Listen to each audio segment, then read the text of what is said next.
Hi guys, we got to 15 at the 01. I only have till 10. 7 or 10, only like 10 months. But, yeah. Mainly these off because Stephanie wasn't. Came home. And put on there. But we are doing this because I really wanted to get done before Thursday. Because that's the day I have to get into the library. So.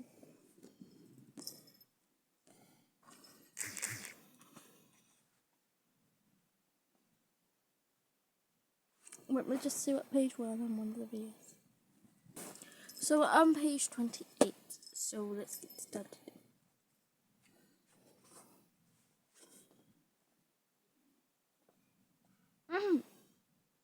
We shan't have lessons this morning, shall we, Aunt Fanny?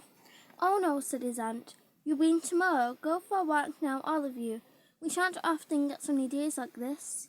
Let's go over to Curtain Farm, said Gillian. It looks such a nice place.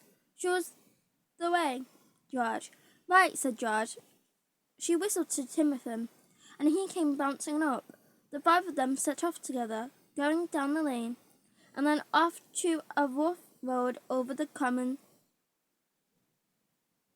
that led to the farm on the distant hill. It was lovely walking in the December sun. Their feet rang on the frosty path, and Tim's blunt claws made quite a noise as he pattered up and down, overjoyed at being with his four friends again. After a good long walk across the common, children came to the farmhouse. It was built of white stone and stood strong and lovely on the hillside. 1 minute, everyone. A bit. Do you want me to shut this curtain? Yes, please. Yeah. Thanks. Yeah. So that's my bob. Chicken up on there. Okay. It was built of white stone and stood strong and lovely on the hillside. George opened the farm gate and went into the farmyard. She kept her hand on Tim's collar, for there was 2 farm dogs somewhere about. Someone clattered round the barn nearby. It was an old man, and George hailed him loudly. "Hello, Mr. Sanders, how are you?" "Why, if it isn't Master George," said the old fellow with a grin. George grinned too. She loved being called Master instead of Miss. These are my cousins," shouted George. She turned to the others. "He's deaf," she said. "We'll have to shout to make him hear." "I'm Julian," said Julian in a loud voice, and the others shouted their name too. The farmer beamed at them. "You come along and see the missus," he said. She'll be rare pleased to see all of you. We've known Master George since she was a baby, and we know her mother when she was a baby too.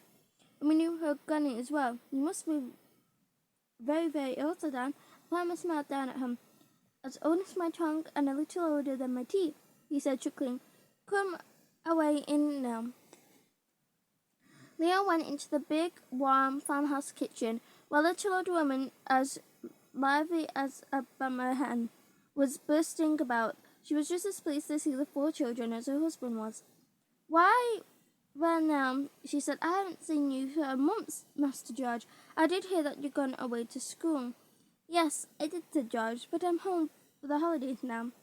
"Does it matter if I let Timothy loose, Miss Sanders? I think he'll be friendly if your dogs are too." "Yes, you let him loose," said the old lady. "He'll have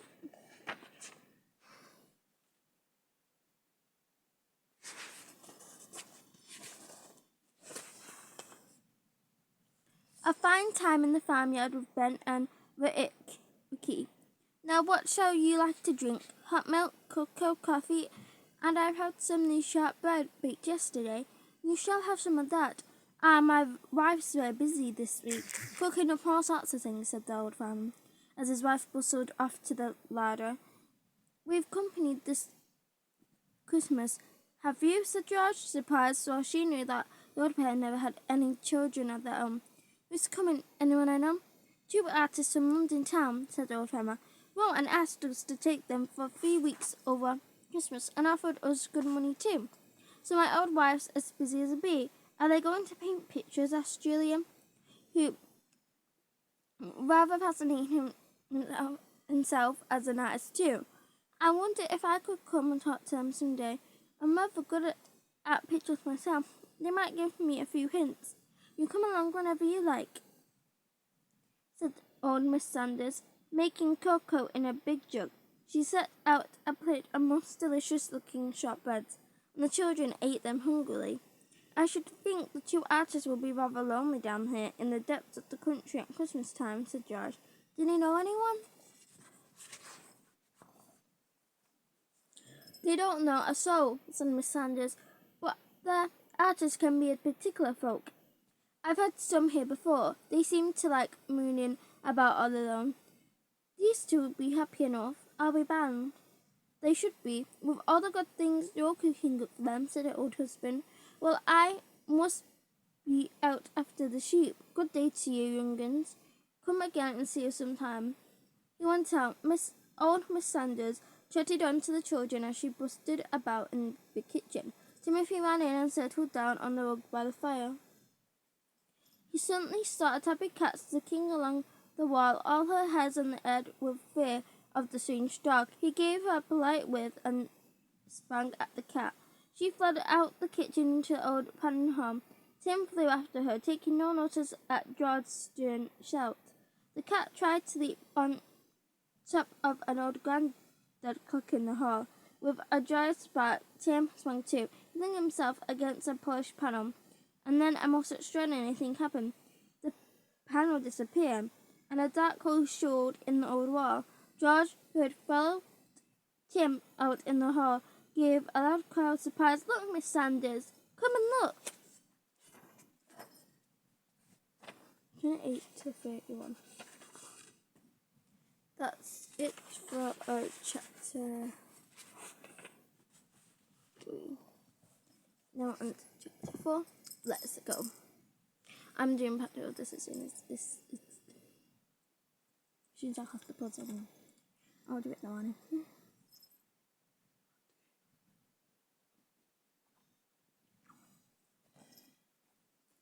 Old Miss Sanders, Chapter 4, An Exciting Discovery. Old Miss Sanders and the other children were stood out into the hall where they heard George shout. What's up? Cried Julian. What happened? Tim sprang at the cat, missed her, and fell hard against the panel wall, said George. And the panel moved, and look, there's a hole in the wall. The secret panel, cried Dick in excitement, peering into the hole. Golly, did you know there was one here, Miss Sanders? Oh, yes, said the old lady. This house is full of funny things like that. I'm very careful when I polish that panel, because if I rub too hard in the top corner, it always slides back. What's behind the panel? Asked Julia. The hole was only about the width of his head, and when he stuck his head inside he could only see darkness. The wall itself was about 8 inches behind the panelling, and was of stone. Get a candle, said Anne. Phil. You haven't got a torch, have you, Miss Sanders? No, said the old woman, but you can get a candle if you like. There's one on the kitchen mantelpiece. Anne trot off to get it. Julian lit it and put it into the hole behind the panel. Doris pushed against him to try and peep inside. Don't, said Julian patiently. Wait your turn, sillies. Let me have a look. He had a good look, but there didn't really seem anything to see. It was all darkness behind the stone wall. He gave the candle to Dick, and then each children had a turn at peeping. Old Miss Sanders had gone back to the kitchen. She was used to this sliding panel. She said this house is full of strange things like that, said Anne. What other things are there? Do you think? Let's ask her. They set the panel back into place and went to find Miss Sanders. Miss Sanders, what other things are there in the Kitten farmhouse? Asked Julian. There's a cupboard upstairs with a false back, said Miss Sanders. Don't look too excited. There's nothing in it at all. And there's a big stone over there by the fireplace that pulls up to show a hidden hole. I suppose in the old days people wanted good hiding places for things.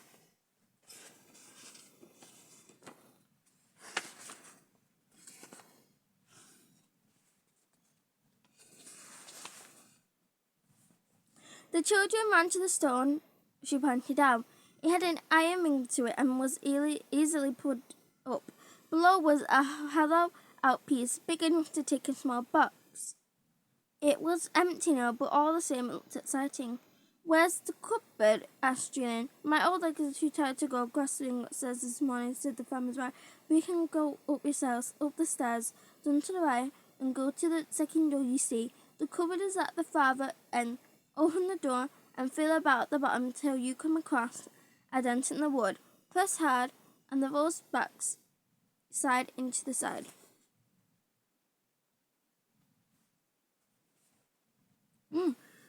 The 4 children and Timothy ran upstairs as fast as they could, munching sharp bread as they went.